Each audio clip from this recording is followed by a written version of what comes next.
Me decía Carlos Mireles que en los seminarios que están tomando con Eugenio Elías, bueno, con la gente que está trayendo Eugenio Elías a sus conciertos mensuales de los músicos del Lincoln Center, que él se había dado cuenta de que técnicamente los músicos mexicanos están por debajo de los músicos neoyorquinos.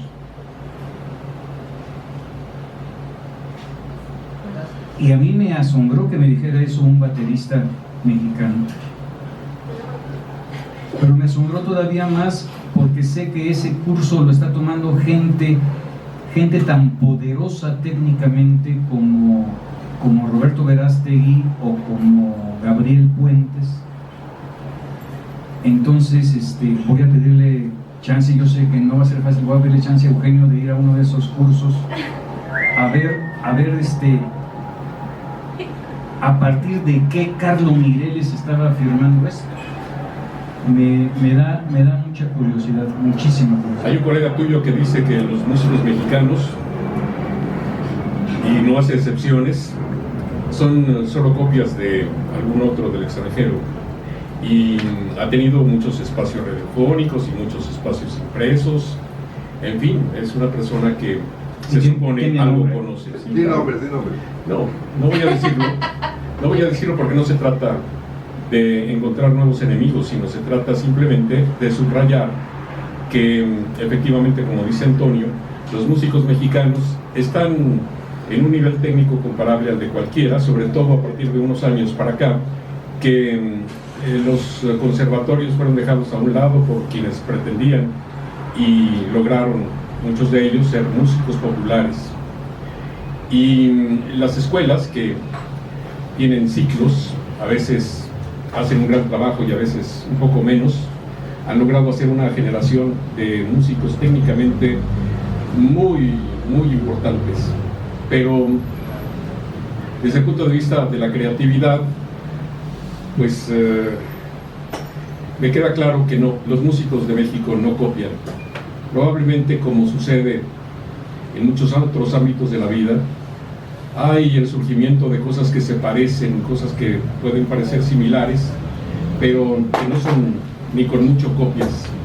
Y no lo son porque es un absurdo pensar en copiar cuando uno de los elementos de la música de la que estamos hablando es justamente de expresar lo que uno es como individuo, justamente lo que es mostrar su individualidad. Así que... Y nada como el jazz para eso. Exactamente. Así que bueno, quien dice que los músicos mexicanos copian, pues simplemente es que a lo mejor solamente escucha jazz, y cuando escuchas solamente jazz, escuchas demasiado poco. Bueno, de hecho había un grupo muy famoso en México que se llamaba Sacbé, y ellos me lo han platicado, y Eugenio me lo dijo desde hace mucho tiempo, Eugenio Althusser, que ellos se aprendían de memoria los solos de los temas que sacaban, ¿no? A ese nivel estaban, pero a mí me daba mucho gusto cuando lo confesaban. Y yo le decía, pues mira, con todo y que se aprendían de memoria los solos, no sonaban igual al solo que se habían aprendido de memoria. Esa es otra manera de transcribir. Casi todos los músicos de jazz han transcrito para aprender. Bueno, además, una de las grandes bendiciones del jazz es que ni el mismo músico, cuando vuelve a interpretar su tema, suena igual. Eso es de lo más, ya iba a decir chingón, pero no se puede decir. Eso es de lo más hermoso. Sí se puede. Eso es de lo más hermoso que tiene esta música. El mismo músico, lo repito, a la segunda, a la tercera, a la cuarta y a la enésima vez que toca el mismo tema no suena igual.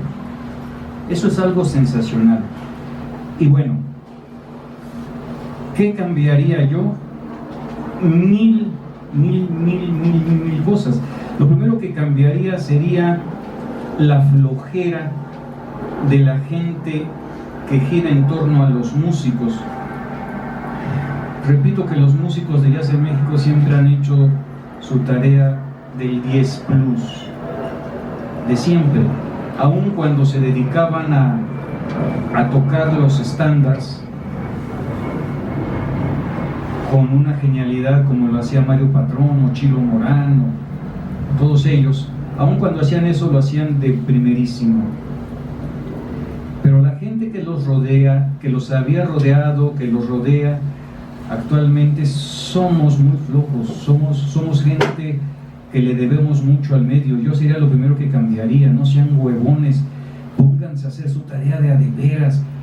El músico de jazz tiene que ser, además de músico y compositor, tiene que ser su road manager, su representante, su secre, su peinador, su todo, porque no hay una infraestructura alrededor de ellos y eso es lamentabilísimo.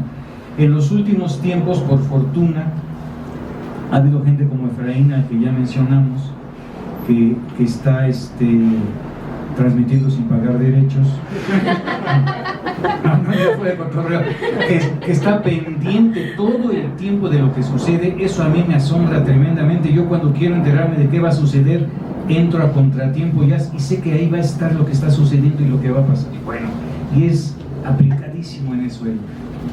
Hay gente como el maestro Ferrá, que está allá atrás con un programa produciendo un programa de radio desde hace mucho tiempo, de televisión, sí, de televisión por supuesto, pero además de eso, haciendo documentales, haciendo investigación, haciendo muchas cosas. El maestro el domingo próximo tiene ya contratados los estudios Churubusco, para hacer una serie de rodajes ahí y poner en la pantalla de la manera más profesional que se puede al jazz hecho en México. Pero falta muchísimo. Para dar un ejemplo inmediato, yo sé que en este país hay gente que sabe muchísimo de jazz. Y digo que sabe muchísimo de jazz no nada más porque se aprenda de memoria las alineaciones de las Chivas y del Querétaro, sino porque sabe conceptualizar y sabe argumentar y sabe cómo se ha venido dando las diferentes fusiones, sabe por qué ya no es una escuela única. En fin, hay gente que sabe mucho de jazz, pero no se dedican a escribir porque se gana muy poco dinero en esto, se gana muy poco dinero. Entonces tienen que dedicarse a otras cosas. Un día me decía, de las rarísimas veces que Germán Palomares se tomó una cerveza, decía, caramba, no puede ser que nos estemos dedicando a esto ganando tan poco. Tenemos capacidad de hacer otras cosas, pero estamos, no recuerdo qué palabra utilizaste, de necios o de obstinados en este trabajo. Pues ¿por qué? Porque estamos convencidos de ello. Pero repito, hay mucha gente con un conocimiento, con una conceptualización tremenda alrededor del jazz, que no se dedica a esto porque, no se morirían de hambre. Mi familia no se ha muerto de hambre todavía, pero mi hija está flaquita. Es muy curioso que digas esta parte con respecto a, efectivamente, los músicos han hecho una labor de 10 y plus, como lo pones, ¿no? Han hecho producciones discográficas con propuestas originales, y que esto ha surgido a raíz justamente de mucha gente que está alrededor. Toda esa gente alrededor que ha hecho y propiciado que esto pueda cambiar, desde la dinámica antes como eran los clubes, ahora como son los clubes, ¿no? La gente que está programando festivales, la gente que se interesa e intenta impulsar un poco este género. ¿A qué me refiero con esto? Me refiero, el convite es una excepción que confirma la regla, No, y digo, más allá de yo estar aquí, y estoy de acuerdo, tiene que ver con muchos factores que de repente hoy en día no puede pensarse solamente que un músico se dedique a hacer música, y esto es un problema global. O sea, no es exclusivamente del género del jazz.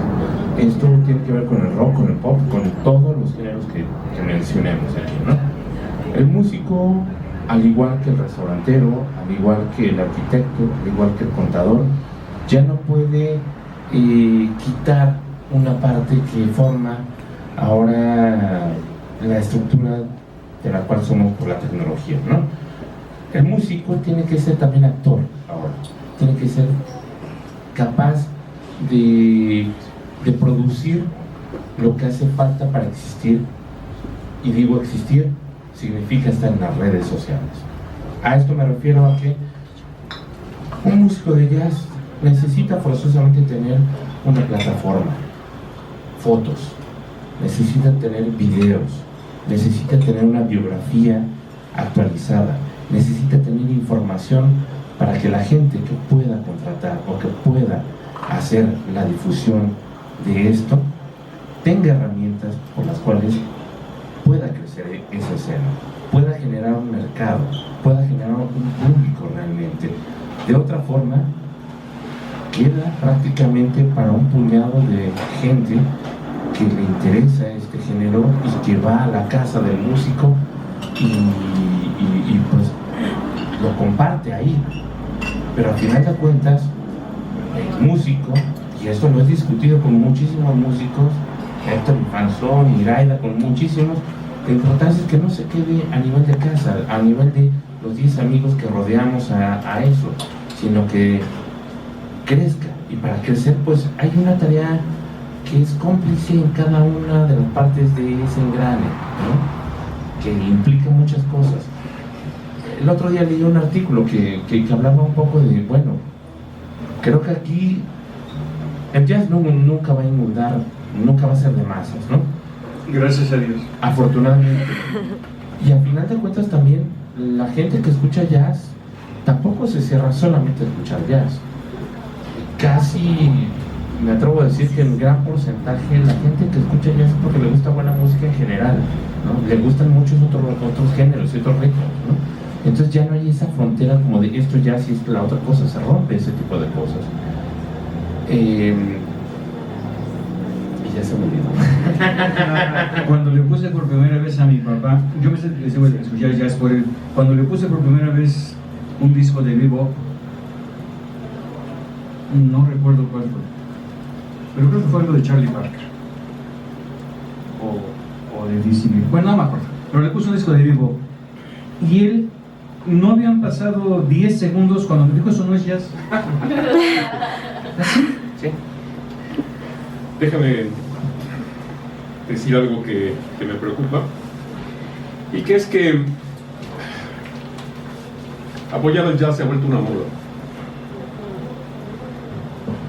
Y me parece que muchas de las personas que hacen este trabajo no están capacitadas para ello.